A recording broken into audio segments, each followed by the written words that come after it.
je suis Antoine Lamarche, donc je suis le directeur de Digital Aquitaine. Je suis très content et je vois qu'on a beaucoup de monde voilà, de présenter cet atelier. D'abord, merci, et tu vas donner quelques mots à l'ENSC de nous accueillir, qui est, on va dire, un peu le temple aussi de ces sujets-là. Donc, vous voyez qu'il y a un nombre de partenaires importants, donc c'est vraiment un sujet qui est au cœur aujourd'hui des entreprises qui ont mis la data évidemment dans leur fonctionnement principal. Donc je vais tous les citer, donc l'INP, l'INRIA, le Labri, CATI, l'IMS, l'Université de Bordeaux, l'ESTIA, l'ENSERM et donc effectivement le NSC. Donc Jean-Louis, si tu veux donner quelques mots. Bon, bonjour à toutes et à tous, c'est juste pour vous accueillir, pour vous dire bienvenue ici dans cette école. C'est une école qui forme environ 70 ingénieurs par an. Donc on forme des ingénieurs ici, bien entendu, qui vont où? Qui vont principalement dans les milieux industriels, mais pas que. C'est une école qui est managée d'ailleurs par un conseil d'école dans lequel les entrepreneurs sont majoritaires. Donc ça nous permet un peu d'impacter à la fois un peu l'enseignement, encore qu'avec la grande université, c'est parfois compliqué. On s'intéresse donc à tout ce qui est humain et technologie, on va dire ça comme ça, pour simplifier. Souvent trois axes. Le premier, c'est l'axe des expériences utilisateurs. Parlons simplement, disons. C'est-à-dire comment l'homme se comporte face à des machines, etc. La seconde chose, c'est tout ce qui est échange de connaissances. J'ai plutôt envie de dire comment est-ce qu'on fait travailler les gens ensemble dans des situations un peu compliquées. Par exemple, un accident nucléaire ou un feu de forêt. Voilà. Et puis la troisième chose, c'est l'hybridation des machines et des hommes. Donc qu'est-ce qui se passe quand on met un bras bionique sur quelqu'un? Voilà. Et donc on forme des gens ici qui ont cette capacité à appréhender tous ces problèmes. Voilà. Je vais vous laisser en bonne main, je crois, j'en dirai pas plus.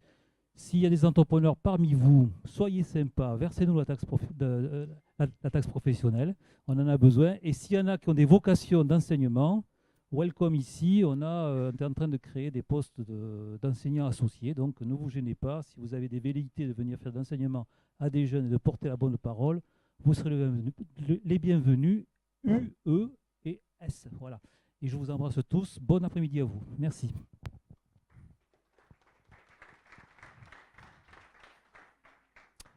Merci Jean-Louis. Donc, juste pour repréciser, donc Digital Aquitaine, c'est le pôle numérique en Aquitaine, Nouvelle-Aquitaine, on va dire, et donc avec un certain nombre de focalisations. En particulier, on va en parler aujourd'hui sur le retail, la santé et tout ce qui est transport intelligent et la mobilité. Donc, ce type d'atelier, et on appelle Interdomex, qui est censé travailler, on va dire, en transversal sur l'ensemble de ces univers-là. Ils sont faits effectivement pour éclairer un certain nombre de sujets et l'intelligence artificielle est en un et en est un au premier chef. Donc l'après-midi, pardon, va se dérouler avec une première partie, on va dire un petit peu généraliste, mais c'est pas du généralisme, on va dire au sens propre du terme, mais c'est plutôt pour faire un petit point d'étape pour savoir aujourd'hui qu'est-ce qu'on met dans l'IA. Donc il y aura une première présentation. En revanche, pas de questions. Les questions seront posées plutôt dans la partie approfondissement. Ensuite, vous aurez deux ateliers justement qui vont travailler spécifiquement sur des sujets de retail, de distribution et de santé. Et ensuite, parallèlement à ça, ces ateliers d'approfondissement, avec un certain nombre de témoignages, entre autres d'entreprises qui aujourd'hui utilisent l'intelligence artificielle pour adresser leur marché. Donc voilà, donc j'espère que cet atelier va faire un point d'étape important. On en a déjà tenu un ou deux, donc là on voit que ça prend de l'ampleur, qu'il y a de plus en plus de monde, que ces sujets-là commencent à rentrer dans les business models. Donc c'est vraiment l'idée aussi de creuser ces pistes, voir aujourd'hui des applications opérationnelles de cette intelligence artificielle. Donc voilà, je pense fait le tour de la question. Donc je vais demander aux premiers intervenants de me rejoindre. Donc il y a Laurent Simon, Nicolas Rougier et Lionel Clément. Je crois que c'est les premiers intervenants. Je pense qu'il faut dérouler. Oui. Attendez. Hop. Donc voilà, l'intelligence artificielle n'est pas partout non plus.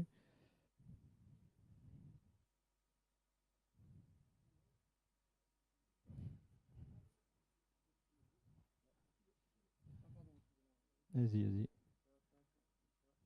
On ouvre le suivant, voilà.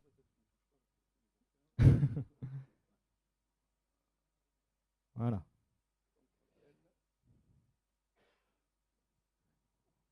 Voilà, à vous de jouer. Eh bien, merci. Et donc, c'est un plaisir d'être là pour discuter un petit peu d'intelligence artificielle avec des entrepreneurs. C'est vrai que l'IA, elle a une finalité de problème à résoudre. Je vais essayer en une vingtaine de minutes de vous montrer quelques définitions, quelques promesses en fait, qu'est-ce qu'on peut attendre de l'IA, et puis des défis à venir. Alors, si on entend parler beaucoup d'intelligence artificielle ces derniers temps, c'est notamment avec l'avancée assez importante qui a eu lieu il y a 2 ans par DeepMind, donc une société qui a été rachetée par Google autour du Go. Donc, je pense que vous avez tous entendu parler de ça. Maintenant, le meilleur joueur au monde en Go est de loin, c'est une machine. Alors, elle n'est pas toute seule, il y a plein de processeurs avec elle. C'est massivement parallèle, il y a une grosse puissance de calcul. Et en fait, effectivement, en intelligence artificielle, c'est une quête qui existe depuis très longtemps. Le Go, c'était quelque chose de très difficile. Moi, quand je faisais mes cours d'intelligence artificielle, à chaque fois, je disais, ça, on n'est pas prêt d'y arriver. Et c'est vrai que là, c'était un gros coup de massue, c'était une grosse surprise. La quête de l'IA au niveau des jeux, elle a commencé il y a pratiquement 70 ans. Donc déjà, il y a 70 ans, un des articles scientifiques en IA a été fait par Claude Shannon, donc, qui est un des pères fondateurs de l'informatique, de la théorie de l'information. Et il s'est posé la question de savoir comment faire pour faire jouer une machine aux échecs.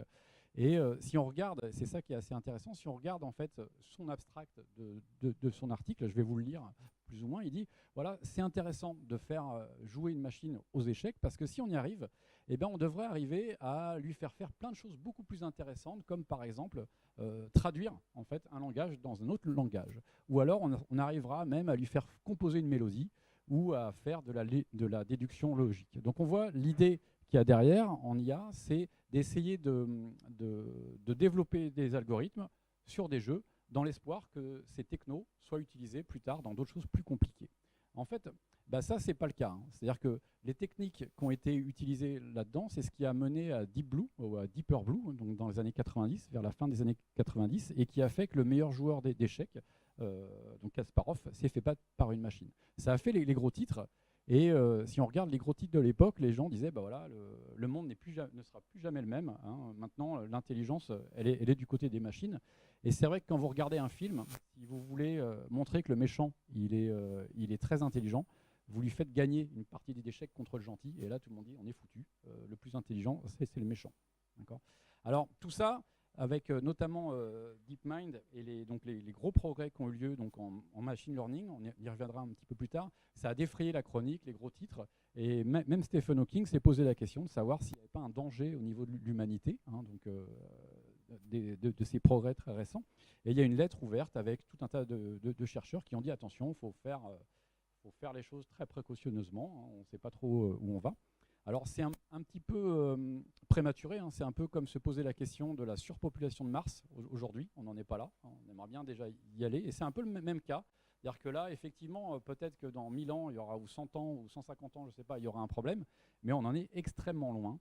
On ne sait pas du tout même comment faire pour aller là. Par contre, ce qu'on voit, c'est des gros mouvements au niveau des entreprises, au niveau des financements de la recherche. La Chine, notamment, a décidé d'être, et met l'argent dedans, d'être leader en fait en IA d'ici 2025. Et c'est vrai que là, il y a des gros mouvements qui arrivent. Et puis, si on regarde quels sont les gros acteurs, ça c'est aussi quelque chose qui est nouveau au niveau de la recherche. Ce n'est pas des pays, c'est des sociétés privées qui ont décidé d'investir massivement en fait, en IA. Il y a IBM, DeepMind, Google, il y a tous les Badoo, Uber, OpenAI, c'est Elon Musk derrière. Et donc, il y a vraiment énormément d'investissements qui se produisent dedans. Alors, donc, est-ce que vraiment ça va changer des choses dans la vie de tous les jours ? Il y a eu des experts en IA qui ont répondu à la question pour savoir dans combien de temps est-ce qu'une machine pourrait remplacer un humain suivant des tâches.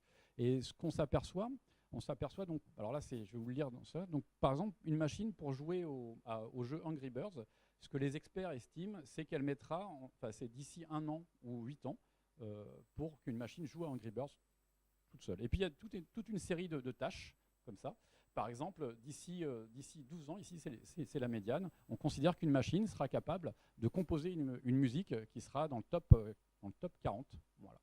remplacer donc un conducteur de camion, ou alors donc, de courir dans une ville, de jouer au Go. Vous voyez, de jouer au Go, on estime que ce sera entre 10 et 15 ans. Alors pourquoi ? Parce que le but, c'est de jouer au Go avec le même entraînement qu'un humain, ce qui n'est pas du tout le cas à l'heure actuelle. Ce n'est pas du tout la même chose. Et puis remplacer un petit commerçant d'ici 15 ans. Donc ils ont posé tout un tas de questions.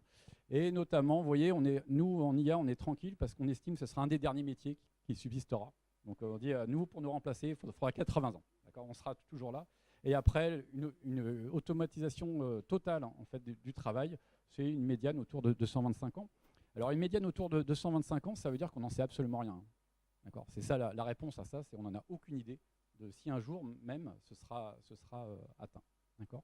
Alors, pendant qu'on en est au niveau des prédictions, je vais reprendre 3 prédictions de gens très très importants en IA, très influents. Donc la première, c'est dit d'ici 20 ans, une machine donc, sera capable de faire tout ce qu'un homme est capable de faire. La deuxième prédiction, c'est d'ici 3 à 8 ans, on aura une machine qui aura l'intelligence moyenne d'un humain, enfin l'intelligence d'un humain moyen. Et puis il y a aussi une question un peu plus, disons, philosophique, qui est la résolution en fait, du problème de l'esprit et du corps.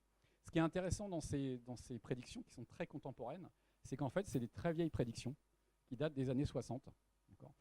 Par les pères fondateurs de l'IA. Donc en fait, vous n'entendez pas trop assez ? Par les pères fondateurs de l'IA. Donc ce sont des vieilles prédictions qui ont 60 ans.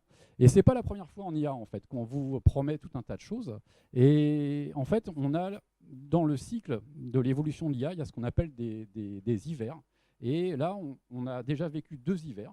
Et on se demande s'il ne va pas y avoir un hiver de l'IA à venir, suite en fait, à des promesses qui ne seraient pas forcément tenues en pratique. D'accord ? Donc on ne sait pas trop.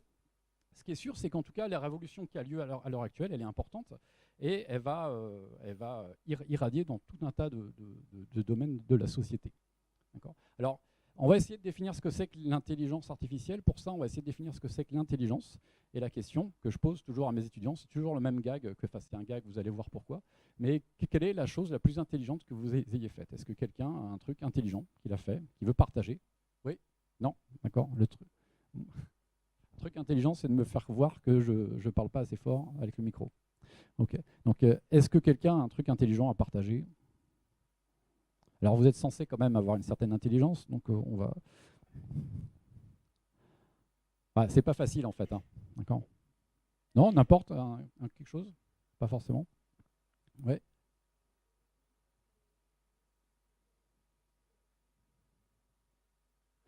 Alors là, c'est pas la question que je pose, c'est qu'est-ce que vous avez fait, vous, que vous considérez comme étant intelligent ? C'est-à-dire, est-ce que vous êtes adapté à un nouveau truc ? Oui. Alors, apprendre à parler, oui. Ouais, c'est... Ouais, bah... ouais. En fait, on verra avec le langage naturel, mais les machines donnent l'illusion d'arriver à communiquer avec vous. En fait, il y a un piège là-dedans, c'est une des choses intelligentes que vous ayez fait dans ces dernières secondes, c'est essayer de comprendre le sens de ce dessin. Vous n'êtes pas rendu compte, mais vous avez vu un dessin et vous avez essayé d'y mettre du sens. Et ça, les machines, vous leur montrez des images, elles ne vont pas trouver du sens à ça. Donc ça, c'est vraiment typiquement humain, c'est-à-dire essayer de voir un sens, une interprétation. Chacun d'entre vous a une interprétation différente en fait, de ça. On a vu une planète, une lune, la colonisation, je ne sais pas. Voilà, donc c'était un petit piège. Mais effectivement, ce qu'on voit, c'est que c'est très compliqué de définir l'intelligence. Alors, il y a tout un tas de définitions. Moi, dans ma recherche, je fais du raisonnement logique. J'utilise une logique. Et donc, je fais la partie de l'intelligence artificielle qui est plus formelle, c'est-à-dire qu'on va programmer des ordinateurs à raisonner de manière logique et à résoudre des problèmes complexes grâce à ça. Il y a eu aussi énormément de progrès en IA sur la représentation et la manipulation de la connaissance. Comment on fait pour représenter le monde ? Est-ce qu'il y a des questions qu'on peut poser sur le monde ? Est-ce qu'on peut avoir une représentation complexe ou pas ? Et est-ce que ça engendre des questions, des problèmes de complexité algorithmique ? On peut aussi, donc, dans l'IA, il y a les jeux, on en a parlé un tout petit peu, les échecs, les Go. Il y a la résolution de problèmes difficiles. Quand on essaie de planifier des opérations, on va demander à une machine de le faire pour nous. Mais en général, ce qu'on va faire, c'est qu'on va définir l'IA, l'intelligence artificielle, comme quelque chose qu'une machine ferait à la place d'un humain. Mais alors la question se pose évidemment, est-ce qu'on veut qu'elle fasse les mêmes erreurs ? Est-ce qu'on veut qu'elle soit limitée comme un humain ? Donc c'est tout un tas de questions philosophiques dedans. Et puis il y a aussi la problématique du monde réel. Est-ce que la robotique, c'est de l'IA, etc. Donc il y a une question d'imiter. Alors imiter, ça peut être simuler, d'accord, c'est pas vraiment, c'est un petit peu différent. Il y a aussi tout un tas de problématiques. Donc on a parlé de la data, donc le big data, analyser des grandes données, des grands volumes de données, essayer de trouver des régularités dedans et en déduire des nouvelles choses. Ça fait partie de l'IA. Et puis il y a des recommandations. Ça, les entrepreneurs aiment bien. Donc tout ce qui est comment est-ce qu'on fait pour vendre une paire de chaussures à quelqu'un qui était venu pour faire autre chose sur un site web. Et puis donc il y a aussi la problématique de la conduite de véhicules autonomes, typiquement, qui sont dans l'IA. Alors, il y a tout un tas de succès au niveau de l'intelligence artificielle qui ont eu lieu aussi, en plus de DeepMind, notamment sur l'analyse d'images. On y reviendra peut-être un peu après, mais un ordinateur aujourd'hui est capable, quand on lui montre une image, de déceler s'il s'agit d'un lit, s'il y a une fenêtre, etc., à l'intérieur de l'image, de manière très très efficace.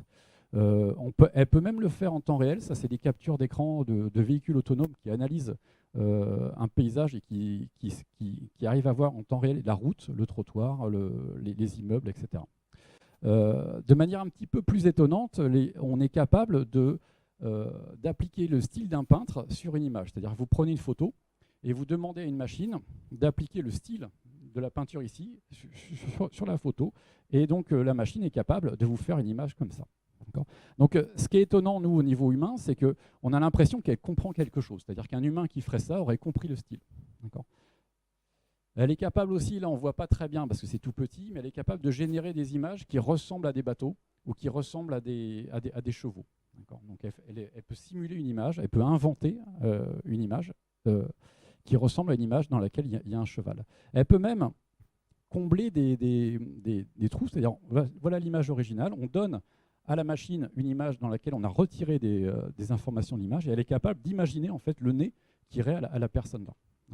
Donc on peut retirer comme ça des choses et elle va imaginer entre guillemets, hein, c'est un faux ami, là, elle n'imagine rien du tout, c'est complètement statistique, hein, elle n'a aucune idée de ce qu'elle est en train de faire. On est capable d'appliquer un style, c'est-à-dire qu'on va dessiner ça et la machine automatiquement va dessiner un monnet. Donc si vous mettez un peu de rouge ici, elle ira mettre en fait un petit buisson, etc. Donc ça c'est ce que j'ai dessiné et ça c'est ce que la machine a sorti. Je n'ai pas réussi à le vendre, mais si vous êtes intéressé, c'est un vrai monnet. Et on peut faire l'inverse, et ça c'est magnifique, on peut prendre un monnet et demander à la machine de nous montrer ce qu'a vu Monet au moment où il l'a peint. Donc on rend une peinture réaliste par rapport à ça. Donc ça c'est vraiment bluffant, c'est très impressionnant. Mais malheureusement, il y a tout un tas de limites, notamment quand on parle de compétences surhumaines. Alors, ce qui est important de voir, c'est que quand une machine a une compétence surhumaine quelque part, ce n'est pas si impressionnant que ça. C'est-à-dire qu'il y a plein de choses qui ont des compétences surhumaines. La pelleteuse, elle creuse beaucoup mieux que nous. Elle est très forte à ça. Les avions, ils volent mieux que nous. Pourtant, ils ne sont pas plus intelligents que nous. Et en fait, là, on est en train de créer tout un tas d'outils qui ont des compétences surhumaines dans des domaines très pointus. Exactement comme la pelleteuse qui sait très bien creuser. Et effectivement, on n'a aucune idée de comment faire pour faire ce qu'on appelle une intelligence artificielle générale, c'est-à-dire une intelligence artificielle qui pourrait nous remplacer ou qui aurait, avec qui ce serait intéressant de discuter, parce qu'elle aurait des choses intéressantes à dire. Alors là, je reprends une petite illustration de François Chollet d'un exposé qu'il a fait la semaine dernière. Si on essaie de voir ce que c'est que le machine learning, très rapidement, vous le verrez après en détail, mais le machine learning, donc c'est l'apprentissage statistique, c'est le concepteur d'un algorithme crée une coquille vide et après, l'ordinateur tout seul va bouger les curseurs, va ajuster des valeurs. Ici, c'est l'ensemble de tous les algorithmes qui existent. Il y en a énormément. Ça, c'est l'ensemble des algorithmes qu'un humain est capable de créer, de concevoir, en utilisant des structures de données spéciales, des choses comme ça. Et en fait, ce qu'on est en train de faire en ce moment, c'est qu'on est en train de créer ce petit machin-là, qui est l'ensemble des algorithmes qu'on peut faire par de l'apprentissage statistique. Ce qui est intéressant, c'est que ce sont des choses qui sont en dehors des capacités d'un humain. On est capable de faire des choses qu'un humain ne serait pas capable de faire. Par contre, on voit que c'est très petit, finalement, c'est une illustration. Et en fait, ce n'est pas avec ça qu'on arrivera à capturer l'intégralité de tous les algorithmes qui existent. Alors, dans les limitations et dans les choses qui sont surprenantes au niveau de l'IA, c'est notre anthropomorphisme. C'est-à-dire que la façon avec laquelle on apprend, la façon avec laquelle on comprend le monde, fait que si quelqu'un donne les mêmes résultats, on va avoir l'impression qu'il l'a compris. Donc c'est notre façon de comprendre et manipuler le monde, notre façon d'appréhender la complexité, ça va être d'utiliser une abstraction. Et donc si un outil a l'air de comprendre, c'est-à-dire il voit par exemple un cheval, on a l'impression qu'il a compris le concept de cheval. Or en fait, ce n'est pas du tout le cas. Il n'utilise pas du tout les mêmes techniques, il ne fait que se fier à des statistiques avec des couleurs de pixels qu'il a vues en même moment. Donc ce n'est pas du tout la même chose, et ce n'est pas parce qu'un ordinateur va vous donner une réponse qu'il a compris. Il peut décrire quelqu'un qui joue au frisbee, vous ne pouvez pas lui demander si un frisbee vole. Il n'en a absolument aucune idée, il ne sait pas ce que c'est qu'un frisbee. Alors, dans les grosses limitations aussi, il y a les problèmes, on en reparlera peut-être plus tard, mais les problèmes d'attaque. En fait, étant donné que la façon avec laquelle l'ordinateur apprend à reconnaître des choses, ce sont des choses statistiques. Donc là, ici, c'est un ordinateur qui arrive à reconnaître un panda avec 57% de confiance. Et en fait, ce qu'on est capable de faire, c'est ajouter du bruit pour le tromper. Et si on ajoute du bruit pour le tromper, l'image qu'on donne en entrée à l'ordinateur, c'est exactement la même. On voit toujours un panda, sauf que l'ordinateur, lui, va tenir compte en fait du bruit, ici, et il va voir complètement autre chose, c'est un petit singe, ici. Et il va le voir avec une confiance de 99%, donc il en est certain. Et ce qui est plus grave, c'est qu'on peut faire la même chose avec des soldats. Donc on prend une image. Ici, c'est pas des soldats, je ne sais pas pourquoi je voyais des soldats, mais ok. Il y a des gens sur la rue, on est dans un véhicule autonome, il les a repérés. On est capable de rajouter du bruit ici pour les faire complètement disparaître. Donc ces méthodes-là, on voit bien, ne fonctionnent pas du tout comme nous, et on n'a pas du tout les mêmes forces. Alors l'apprentissage a tout un tas de limites. Effectivement, les attaques, on n'est pas du tout capable de mesurer la qualité des décisions prises. On ne sait pas s'ils se trompent ou pas. Il y a eu un accident avec Uber. Apparemment, c'est l'algorithme qui est en faute. On va avoir des problèmes de biais. On en reparlera peut-être dans les questions. Et puis, on a tout un tas de problèmes moraux, de savoir si la machine doit prendre une décision pour sauver et qui elle doit sauver, par rapport à qui, etc. Tout un tas de soucis dedans. Alors, encore François Chollet, donc en fin de semaine dernière, il disait qu'effectivement, les systèmes d'IA du futur seront pas seulement en fait de l'apprentissage, de l'intelligence géométrique, de la reconnaissance statistique de patterns, mais ce sera un mélange en fait entre une capacité d'abstraire et de raisonner avec en fait des capacités de manipuler des grandes données et des choses statistiques. Voilà. Donc en conclusion, l'IA, c'est une définition qui touche à toute l'informatique. Toutes les facettes de l'IA se retrouvent ou peuvent se retrouver en informatique. Mais une définition possible qui ne correspond pas tellement à la tendance du machine learning, c'est plutôt l'intelligence, elle va se tourner plutôt autour de la capacité de formaliser et d'analyser des causalités. L'idée, ça va être de trouver des causalités et de raisonner sur ces causalités. Voilà. Donc, en résumé, vu de l'intérieur de l'intelligence artificielle, en tout cas, ce qu'on peut vous dire, c'est qu'il y a beaucoup de fantasmes. Donc, on a une surestimation, on a une très très forte surestimation à court terme. Si vous reprenez les tweets d'il y a 1 ou 2 ans d'Elon Musk ou de gens, vous allez voir qu'ils sont déjà faux sur leurs prédictions. Par contre, ce qui est clair, c'est qu'à plus long terme, on ne sait pas trop ce qui va se passer et la société va être très certainement changée en profondeur. Voilà. Et donc, alors, une dernière petite chose sur l'apprentissage que j'appelle statistique, ici. Est-ce que c'est de la magie? Alors, il y a un côté magique. C'est-à-dire, c'est une boîte noire. On a l'impression qu'on peut lui faire apprendre n'importe quoi. Vous avez plein d'outils qui marchent très très bien. Vous lui mettez des données, elle est capable de prédire.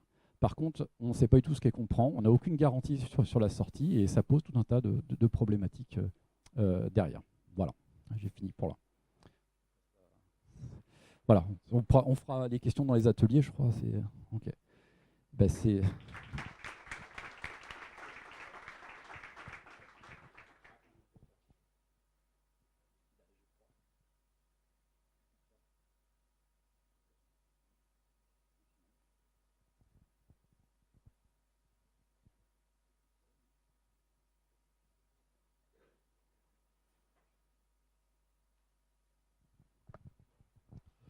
Bonjour, donc je vais prendre la suite et essayer de vous expliquer l'apprentissage en un quart d'heure, puisque c'est ce qu'on m'avait dit. Donc je suis assez d'accord avec tout ce qui a été dit et je vais essayer de vous montrer un peu mieux comment ça se passe. Donc je suis chercheur à l'INREA et aussi à l'Institut des maladies neurodégénératives, juste pour la petite histoire, et je travaille en neurosciences computationnelles. Alors peut-être la première question quand on parle d'apprentissage, c'est de se demander qu'est-ce qu'on veut apprendre. Alors évidemment, il y a tout un tas de problèmes que vous pouvez exprimer, mais in fine, au niveau des algorithmes, ça va souvent se ramener à des problèmes qui sont bien connus. Donc là, je les ai listés, c'est vraiment les principaux, et je vais y revenir dessus. C'est la classification, la régression, le clustering et l'optimisation. Donc dans le cas de la classification, en fait, on a des entrées. Donc c'est vos données, ça peut être absolument n'importe quoi, tout ce que vous voulez. Ça peut être des images, du son, des mix d'images et de sons, ou encore je ne sais quoi d'autre. Et à la fin, ce que vous voulez, c'est catégoriser ces données. Pardon, les classifier, c'est-à-dire mettre un label dessus. Donc ça, je vais y revenir. La régression, c'est presque pareil. Donc on a des données, mais là, on veut prédire une fonction continue. Donc là aussi, je vais vous montrer ce que c'est. Le clustering, c'est pareil, vous partez toujours des données, c'est vraiment le cœur de l'IA et de l'apprentissage, c'est les données. Et là, on veut en faire des clusters, c'est-à-dire des groupes. Et tant qu'à faire, on veut le faire de façon automatique. Et enfin, on peut avoir de l'optimisation, où là, on va chercher à optimiser des séquences d'actions. Et dans pas mal enfin aujourd'hui, c'est à peu près tous les grandes classes d'apprentissage qu'on va trouver. Alors je vais juste revenir sur les exemples séparés pour bien vous faire comprendre. Donc ça, c'est la classification, c'est le problème le plus simple qu'on peut avoir. Vous avez des points en 2 dimensions, donc là on a des coordonnées x, y, et on a une couleur avec. Donc là, c'est pas dur, la couleur, ça peut être bleu ou rouge. D'accord ? Ce que j'aimerais bien que l'algorithme fasse après apprentissage, cette fois, je lui donne des coordonnées x, y, et la réponse qu'il doit me donner, c'est bleu ou rouge. Alors comment je vais faire ça ? À la base, je vais rassembler mes données, donc c'est les points x, y, plus la couleur associée. Je vais donner ça à l'algo, il va apprendre, et au bout d'un moment, quand j'estime qu'il a bien appris, cette fois, je vais juste lui présenter les coordonnées x, y, et je vais lui demander c'est quoi la couleur. Donc là, on le voit sur le dessin, par exemple, c'est le point noir. Je lui demande c'est quoi sa couleur. Donc on peut estimer que si l'algo a bien appris, il devrait répondre rouge, si tout se passe bien. Donc là, c'est le cas le plus simple. Évidemment, dans les cas réels, on va se retrouver avec énormément de dimensions. Donc plutôt que d'avoir 2 dimensions x, y, on peut avoir 1 million de dimensions. Alors comment on a 1 million de dimensions ? Par exemple, vous prenez en entrée des images de 1000 pixels fois 1000 pixels, et vous avez 1 million de valeurs en entrée. Et là, ce qu'on fait avec la droite pour séparer les 2 groupes, on va le faire dans tout le paysage des images. Et c'est là où ça devient compliqué, c'est là où il va falloir avoir beaucoup d'images. Sur l'exemple, on voit aussi quelque chose d'intéressant, c'est que les données, elles sont pas parfaites. Donc notamment, là, vous voyez que si je dois séparer les points rouges des points bleus avec une droite, en gros, je ne peux pas y arriver. Soit j'aurai des points bleus du côté des points rouges, soit j'aurai des points rouges du côté des points bleus. Donc ça veut dire que même si vous apprenez très bien, lorsque vous allez tester vos algorithmes, vous aurez éventuellement des erreurs de temps en temps. Donc ça, c'est selon le problème que vous traitez, ça peut être grave ou pas trop grave. Dans le cas de Uber pour la voiture autonome, là, ça peut devenir extrêmement, extrêmement grave. Le deuxième type d'apprentissage, c'est la régression.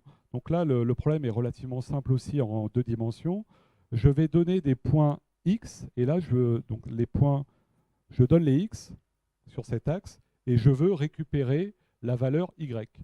Donc là, encore une fois, ce que je vais faire, c'est que je vais donner à l'algorithme tout un tas de points avec éventuellement du bruit, et je vais trouver la ligne noire qui est la régression, c'est-à-dire c'est la solution de l'algorithme. Et donc là, ce qu'on va faire ensuite, je vais donner une valeur x, et je vais aller lire la valeur y sur la courbe. Donc là, encore une fois, le problème est extrêmement simple parce que c'est simplement en 2 dimensions. Mais ça, on peut le faire avec énormément de dimensions, et c'est là où ça devient compliqué. Et ça va être extrêmement puissant, puisque donc là, les données sont bruitées, et on va trouver, on va dire, un juste compromis entre tous les points. Donc les algos, c'est effectivement ce qu'ils vont faire, et c'est là où ce qu'on disait juste avant, c'est qu'ils ne comprennent rien. On va faire des statistiques sur les données, et on va obtenir ce genre d'apprentissage. Troisième grand type, c'est le clustering. Donc là, ce qu'on va prendre encore une fois, c'est les données brutes, et on va essayer de faire des clusters, c'est-à-dire on va essayer de regrouper les points qui sont similaires. Donc là, on le voit bien à l'écran. Donc j'ai mis des couleurs, mais qui évidemment ne sont pas là quand on déroule l'algorithme. Mais on voit qu'il y a à peu près 3 clusters. Donc l'algo est capable de vous dire de façon à peu près autonome, bah voilà, j'ai à peu près 3 groupes. Alors à quoi ça peut servir? Bah, imaginez par exemple que vous avez vos clients, vous avez collecté tout un tas de données sur eux, qu'est-ce qu'ils ont acheté, peut-être leur âge, leur sexe ou je ne sais quoi d'autre. Bah, on peut de façon tout à fait automatique faire des groupes parmi ces clients pour dire bah, tel groupe, par rapport à toutes leurs caractéristiques, a priori, ils appartiennent au même cluster. Donc ça, c'est des choses qui marchent, qui peuvent bien marcher. Et là, encore une fois, il peut y avoir des erreurs. Là, une des dernières grandes classes, c'est l'optimisation. Donc là, c'est vraiment un exemple particulier, mais c'est à chaque instant, vous avez tout un tas d'actions que vous pouvez faire, et on vous demande de choisir bah, quelle action tu souhaites faire. Vous faites l'action et vous avancez comme ça, et chaque fois que vous faites une action, vous allez peut-être recevoir une récompense qui peut être 1 ou 0, ou alors vous aurez simplement une récompense tout à la fin. Donc ça, par exemple, c'est on a parlé des algorithmes de jeu. Quand vous jouez aux échecs, bah, vous jouez les coups. Alors bon, là, il y a un peu plus de coups que ça, mais vous faites tous les coups et à la fin, vous regardez si vous avez gagné la partie ou pas. Si vous avez gagné, vous pouvez dire bah, ok, ma séquence d'action était la bonne. Si vous avez perdu, bah, c'est là où vous commencez à chercher ah peut-être que là j'aurais dû jouer autre chose, etc. Donc là aussi, ça va être des techniques particulières et ça va être intéressant pour optimiser cette séquence d'action. Donc là, ça peut être le jeu, mais ça peut être tout un tas d'autres problèmes. Donc pour faire ça, pour faire pour apprendre ces choses-là, la deuxième question, c'est comment est-ce que je vais apprendre? Donc là aussi, il va y avoir 3 grandes classes d'algorithmes, et en fait, c'est selon les informations dont vous disposez et que vous les donnez à l'algorithme. Le plus simple, c'est ce qu'on appelle l'apprentissage supervisé. Ça veut dire que vous avez tout un tas d'exemples, vous avez à la fois les données du problème, c'est-à-dire le X, et vous avez aussi la sortie du problème, le Y. Donc dans le premier cas, quand je vous disais avec les couleurs, c'est bah, j'ai tout un tas d'exemples où j'ai la coordonnée X, Y et la couleur. Et ça va me permettre d'entraîner mon algorithme. Donc ça, on va dire, c'est le cas le plus simple, mais ça veut dire qu'il faut aussi avoir ces données.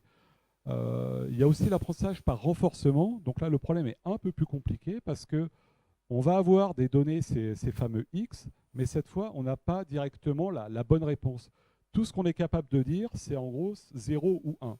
C'est bon ou c'est mauvais. Donc je vous ai parlé du jeu de Go ou du jeu d'échecs.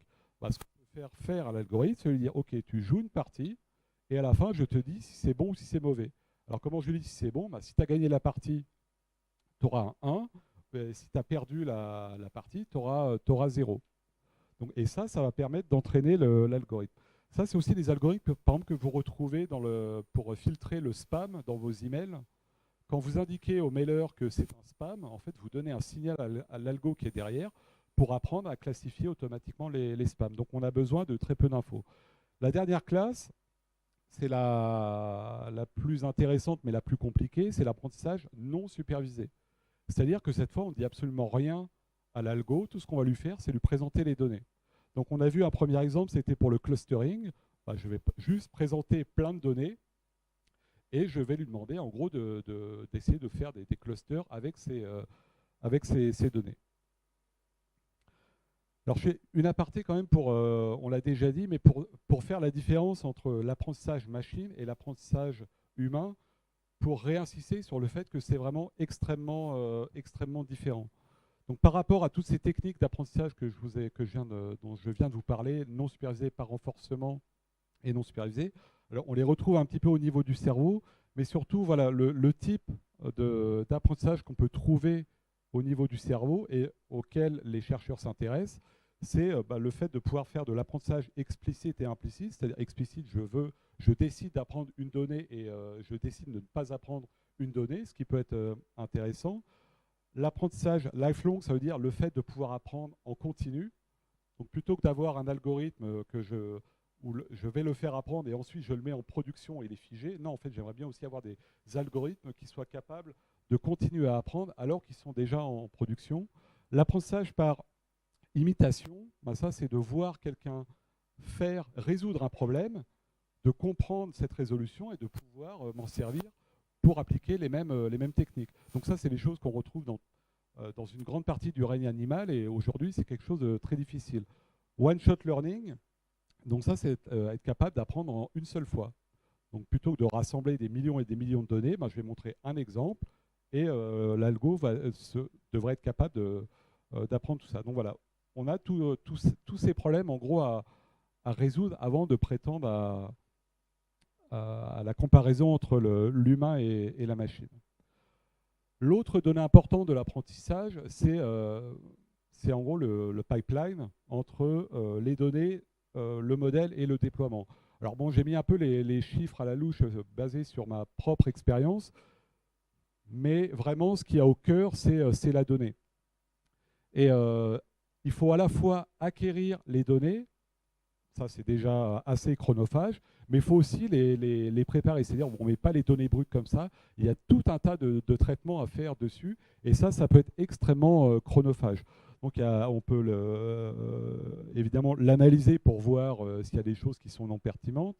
Il faut l'acquérir, la nettoyer parce que vous pouvez avoir des données complètement aberrantes. Alors soit parce que vous avez un capteur qui a déconné, et donc toutes les données sont à jeter. Vous pouvez augmenter vos données si vous n'en avez pas assez. Donc par exemple, pour le cas du traitement d'image, on peut s'amuser à faire tourner l'image, à la redimensionner, simplement pour avoir plus de données. Au niveau du modèle, une fois que vous avez choisi l'algo, l'architecture que vous voulez, c'est loin d'être fini, il y a encore tout un tas de choses à faire. Notamment, il faut choisir ce qu'on appelle les hyperparamètres. C'est-à-dire c'est les paramètres qui ne vont pas être appris, mais il faut quand même décider de ces paramètres.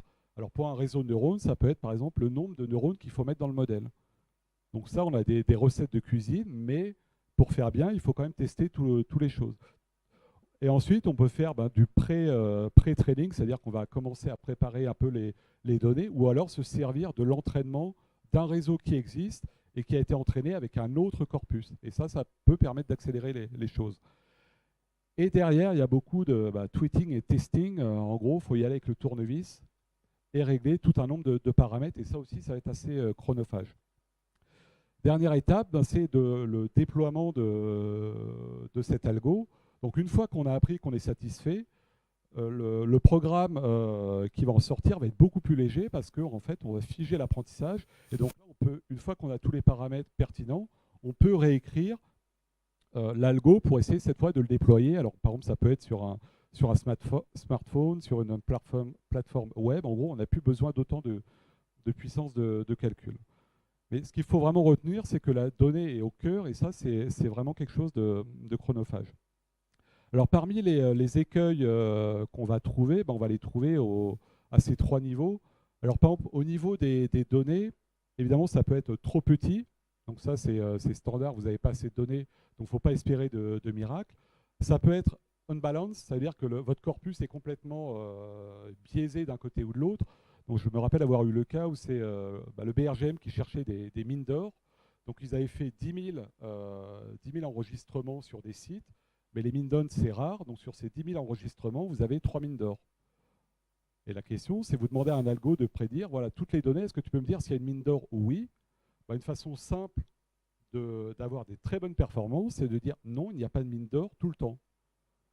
Pourquoi? Parce que sur les 10 000 exemples, il y a 3 mines d'or. Si vous répondez non tout le temps, vous avez une excellente performance. Mais évidemment, ce n'est pas ce qu'on cherche. Et donc, c'est là où il faut corriger les données. Data leakage, ça veut dire, là, c'est quand votre algo commence à avoir des performances qui sont trop belles pour être vraies. En gros, ça veut dire que la réponse à votre problème se trouve déjà dans les données. Donc ça, c'est des choses qui peuvent arriver. Vous avez, d'une façon explicite ou implicite, les données qui sont dans la réponse qui est dans vos données, et donc forcément, vous avez un taux de réponse de 100%. Au niveau du modèle, il y a tous les problèmes d'initialisation qui fait que selon l'initialisation que vous allez prendre, vous n'aurez peut-être pas les mêmes réponses, les problèmes de minimaux locaux, etc. Donc je ne vais pas m'appesantir là-dessus, mais là aussi, il va y avoir pas mal de problèmes. Au niveau du déploiement, il y a les problèmes de ça. Votre algo peut être quand même relativement fragile entre les données que vous avez acquis pour faire l'entraînement et les données réelles auxquelles vous allez être confronté. Peut-être qu'il va y avoir un gap, et à ce moment-là, vous allez avoir des problèmes. Donc ça, c'est les exemples dont on parlait sur l'apprentissage est vraiment bête et statistique. Donc là, on fait de l'apprentissage, on demande de décrire ce qu'il y a sur les images. Et là, il va nous dire c'est un avion qui est parqué sur le tarmac de l'aéroport. Alors pourquoi il donne ce type de réponse? Il a reconnu un avion, il a reconnu du béton. Statistiquement, il n'a jamais vu cette image, évidemment, c'est un avion en train de se cracher, mais pour lui, ça ne va pas lui poser de problème. Donc encore une fois, les réponses sont purement statistiques sans comprendre la sémantique qu'il peut y avoir derrière. Et là, c'est un groupe de touristes sur la plage pour l'IA. Donc encore une fois, il faut se méfier entre le corpus d'entraînement et le corpus réel auquel vous allez être confronté. Alors quand on parle aussi de big data avec la révolution du deep learning, c'est à quel point c'est gros. Donc ça, c'est un modèle qui a été fait dans les années 2010, qui a un peu lancé la mode du deep learning, et c'est pour vous donner un peu les chiffres. Donc il y avait que... bon, tant pis, j'ai perdu le...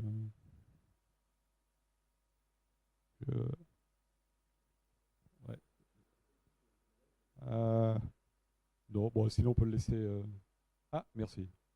Voilà, c'était un des premiers modèles avec simplement 5 couches. Mais déjà, on a 650 000 unités et 60 millions de paramètres. Et ces 60 millions de paramètres, il faut trouver les bonnes valeurs. Donc ça s'est fait avec 1 200 000 images. Donc il y en avait un peu moins, mais les données ont été augmentées.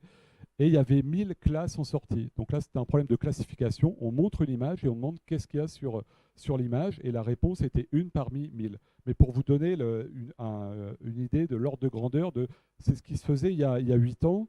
Il y avait 5 couches. Donc aujourd'hui, on en est jusqu'à 200 couches. Et là, on a une explosion des paramètres. Donc c'est vraiment compliqué à entraîner. Les derniers réseaux, donc là, ça date de juin 2018. Là, c'est pour jouer aux jeux type StarCraft. Et là, c'est pour vous donner l'ordre de grandeur de ce qui est utilisé. C'est 256 GPU, donc c'est les cartes graphiques. Et il y a 128 000 cœurs, CPU cœurs. En gros, 128 000 PC. Donc, c'est vraiment des choses assez gigantesques.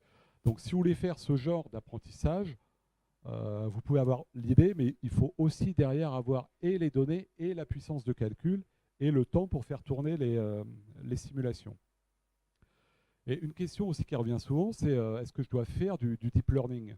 Et la réponse par défaut, non, je pense qu'a priori, ça dépend de votre problème. C'est sûr que si vous pensez deep learning, c'est ce que dit un peu le proverbe, vous verrez tout sous l'angle du deep learning et vous pouvez essayer de tout faire avec ça. Mais dans le même temps, il y a tout un tas d'autres techniques qui sont connues, qui marchent bien.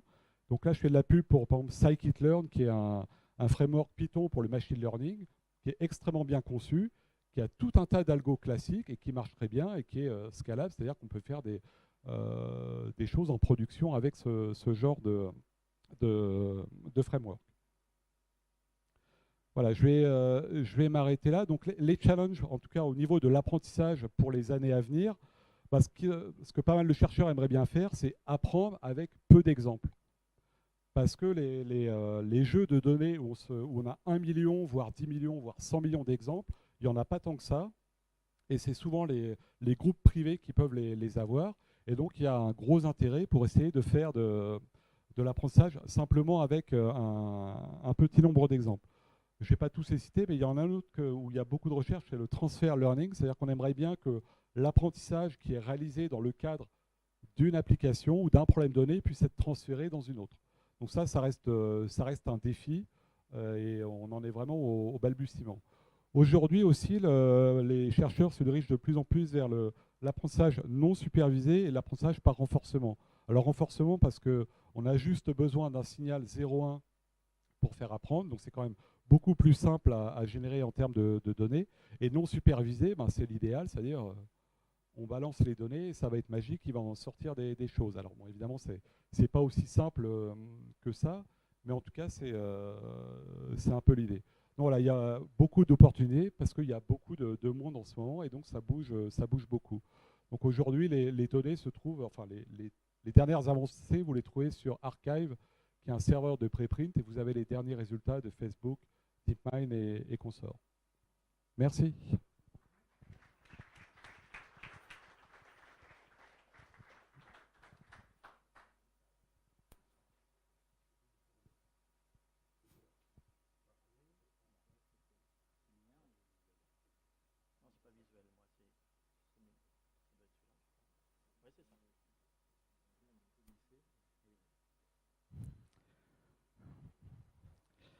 Bonjour. Alors, je vous remercie de mettre traitement automatique des langues dans un séminaire sur l'intelligence artificielle, d'autant que c'est historique. Je présente quelques dates clés du traitement automatique des langues. Alors, je n'ai pas le temps, évidemment, de faire l'histoire, elle est documentée, mais c'est une histoire qui commence dès les années 40, pendant la guerre et au moment de la guerre froide, au début de la guerre froide, avec une volonté de faire des machines à traduire, machine translation, de la traduction automatique. Et les États-Unis d'Amérique ont déployé des moyens colossaux financièrement, avec la Fondation Rockefeller notamment, pour financer un travail colossal de machine translation avec des outils statistiques. Donc dès les années 40, on avait déjà mis en place ce projet.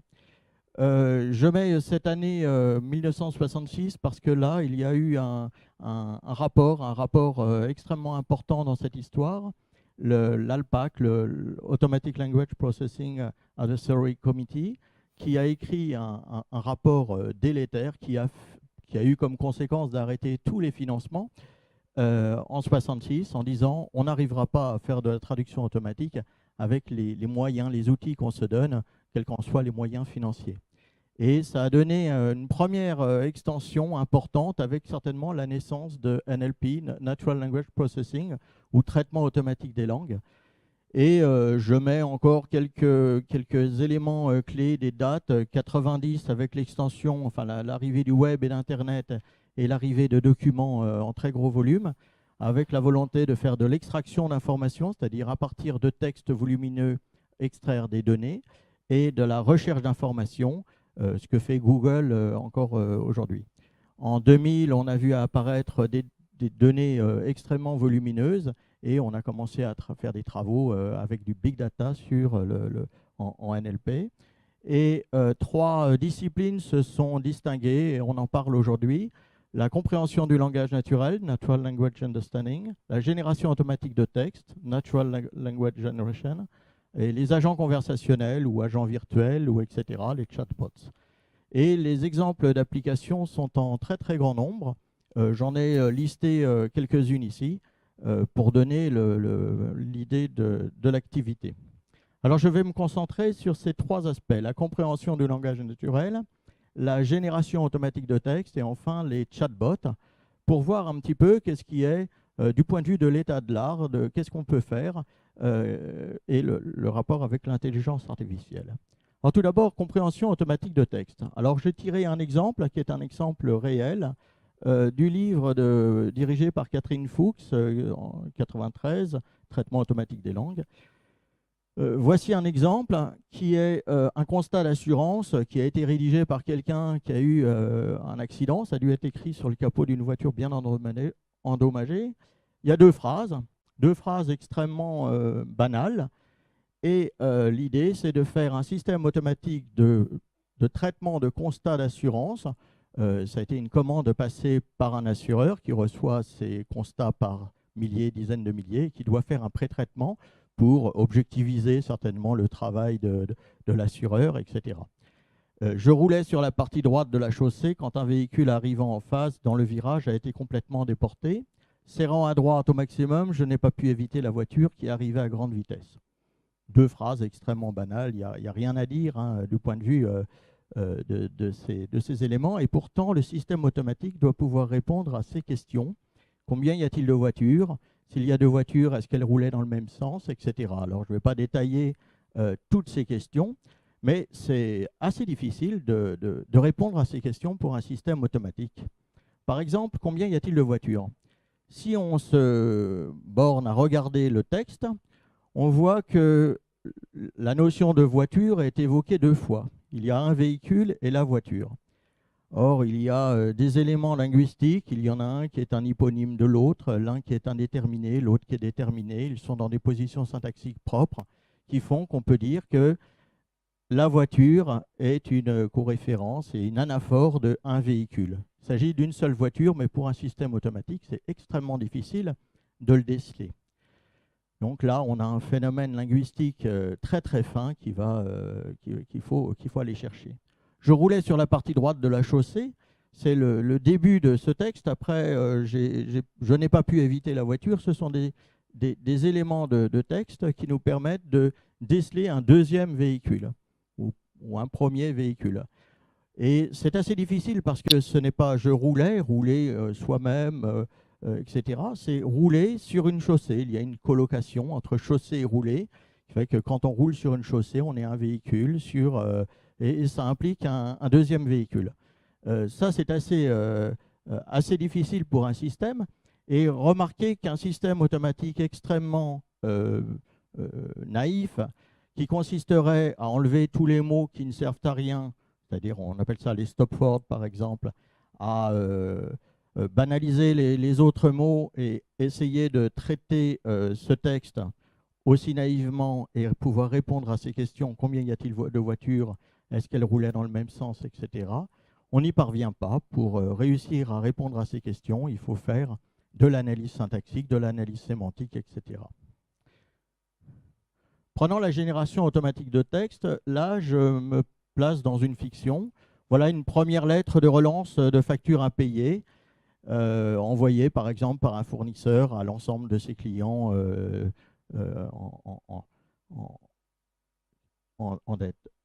Le contenu, c'est une procédure de recouvrement amiable. La stratégie de communication, c'est rappeler la date d'exigibilité, etc. Ce qui se fait habituellement, c'est une lettre type, une lettre dans laquelle il y a des trous.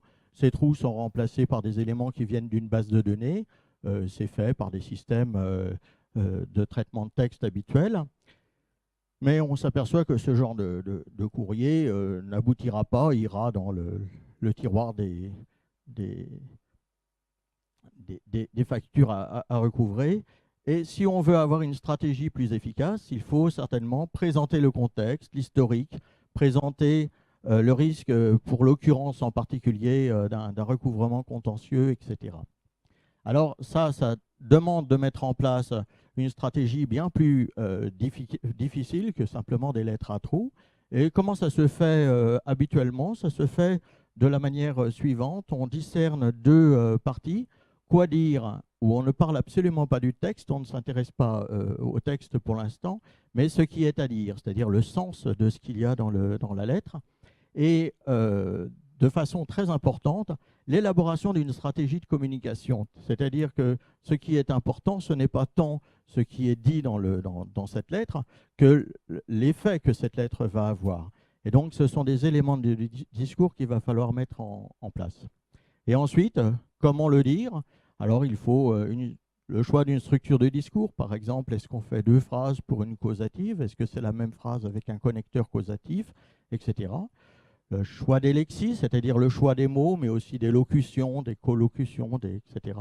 Et des contraintes de la langue à appliquer. La langue apporte son économie. Il y a des accords dans une langue. Il y a toutes sortes de contraintes qu'il va falloir mettre en place. Donc il y a une stratégie qui va bien au-delà de la simple lettre à trous quand il s'agit de faire de la génération de texte.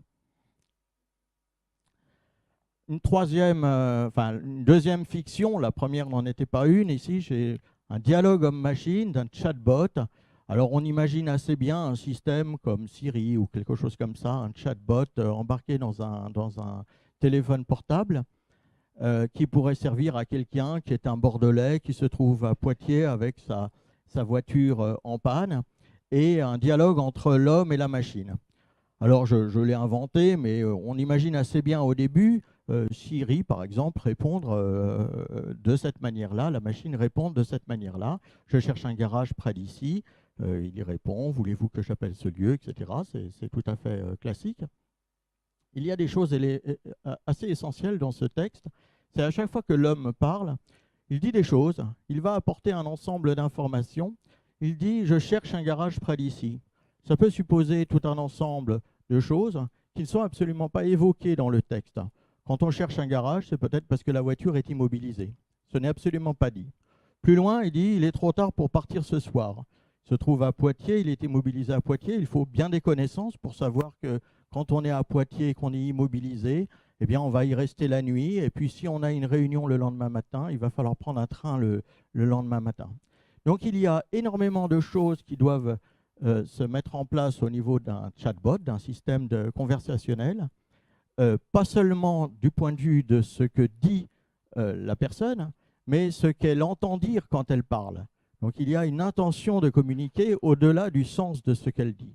Et ça doit être enregistré par le système qui doit tenir compte. Et la dernière évocation de la machine, on peut penser qu'un système aura de la chance et dira ça, mais on peut aussi penser que dans l'état actuel des connaissances, la machine dise quelque chose d'absolument dépourvu de tout sens. Là, elle doit prendre en compte absolument tout le dialogue qui a été mis en place dans le passé. Alors, je vais faire un bilan et un constat. Un bilan un petit peu négatif, et puis ensuite, je vais repasser sur un bilan un peu positif. Tout d'abord, un constat de hiatus, parce qu'il y a une connaissance épilinguistique et une méconnaissance métalinguistique. La connaissance épilinguistique, c'est M. Jourdain qui sait la prose sans savoir qui sait la prose. Tout le monde sait ce que c'est que la langue, tout le monde a une connaissance extrêmement pointue de la syntaxe. C'est assez étonnant, par exemple, aucun francophone natif ne se trompe sur l'ordre des pronoms. C'est très très compliqué du point de vue grammatical de comprendre pourquoi les pronoms sont dans cet ordre. Donc on sait aligner les pronoms dans un bon ordre, on ne sait pas pourquoi. Ce que j'appelle la métalinguistique, c'est justement cette connaissance grammaticale, la grammatisation de la langue, la connaissance grammaticale qu'on a de la langue. Et ce que j'observe, c'est beaucoup d'industriels notamment qui travaillent sur la langue et qui pensent que les choses sont relativement simples, que la conjugaison, ce n'est pas quelque chose de savant, que la syntaxe n'est pas quelque chose de savant. Et on voit beaucoup de travaux faits sans l'état de l'art en linguistique, en traitement automatique des langues, pourtant un état de l'art qui, je vous dis, a plus de 70 ans maintenant. La réalité du terrain aujourd'hui, c'est qu'on voit émerger, et de façon actuellement, beaucoup de bibliothèques sont disponibles pour le traitement de texte, le traitement de la parole. J'en ai listé quelques-unes ici. Beaucoup sont en open source, sont accessibles extrêmement facilement avec des langages de programmation, sont intégrables très très simplement. Le génie logiciel est bien connu autour du traitement de texte. C'est aussi assez simple de faire du traitement de texte. Il faut connaître un petit peu de théorie des langages. Si on cherche à faire de l'apprentissage autour de ces notions, l'application des réseaux de neurones se fait relativement simplement par rapport à d'autres données. C'est-à-dire que là, les données, c'est simplement des flux textuels linéaires. Et on est tenté, effectivement, d'appliquer ces bibliothèques, d'appliquer des systèmes d'apprentissage. Et j'ai un mot à dire à propos d'apprentissage pour poser un petit peu la question, est-ce que l'apprentissage fait bon ménage avec le traitement automatique des langues? Et ce n'est pas si évident. Notamment, est-il vrai que la langue s'apprend à partir d'exemples? Et beaucoup de linguistes sont là pour dire non. Il y a énormément de choses qui sont innées dans la langue, qui ne sont pas apprises. Alors, ça n'empêche pas d'avoir des systèmes d'apprentissage, mais peut-être que d'autres méthodes sont beaucoup plus efficaces pour y parvenir. Pour quelqu'un qui cherche à faire de l'apprentissage et à avoir des données statistiques sur la langue, il y a une mauvaise nouvelle. C'est que la langue a une particularité, c'est que tout ce qui est régulier en langue est plutôt assez rare. Alors, c'est paradoxal, mais regardez par exemple les mots. Les mots les plus fréquents de votre langue, ce sont les mots les plus irréguliers. Et si vous regardez n'importe quel néologisme un petit peu savant, il est du premier groupe si c'est un verbe. Alors pour qui veut apprendre automatiquement les régularités de la langue, c'est une mauvaise nouvelle, surtout que ça se trouve à tous les niveaux de la langue, en syntaxe, en sémantique, etc. On trouve ce phénomène à tous les niveaux de la langue. Et quand on cherche à faire des statistiques, on trouve de la régularité sur très peu d'occurrences, et pourtant il faut avoir, et même avec des très gros corpus. Pour parler des corpus, les corpus doivent être annotés, c'est-à-dire qu'on a des textes et on associe à ces textes, on apporte à ces textes des informations linguistiques. Eh bien, ces corpus coûtent extrêmement cher. Le développement d'un corpus annoté suffisant, c'est des dizaines d'annéums de développement et sont extrêmement compliqués à utiliser. Il faut des spécialistes de la linguistique de corpus pour travailler sur des corpus annotés. Alors, ça engendre beaucoup de désillusions en pensant plugger simplement ces bibliothèques avec un petit peu d'apprentissage. On s'aperçoit qu'on n'obtient pas finalement les réponses aux questions qu'on se donnait. Alors je finis par ce bilan plutôt positif en revanche. C'est du point de vue de la compréhension du langage naturel. Oui, on est capable de faire des choses, mais il faut s'en donner les moyens, c'est-à-dire notamment faire de l'analyse syntaxique et de la véritable analyse syntaxique profonde. Et également, mais c'est très difficile, faire de l'analyse sémantique et de l'analyse pragmatique. Pour la génération automatique de texte, il faut absolument intégrer le discours à l'élément qu'on va produire. Pour les agents conversationnels, il faut faire tout à la fois. Il faut à la fois savoir faire de la compréhension du langage naturel, de la génération automatique de texte, mais aussi intégrer une signification intentionnelle, c'est-à-dire une signification, le sens, non pas de ce qui est dénoté, mais le sens de ce qu'on cherche à communiquer dans la parole.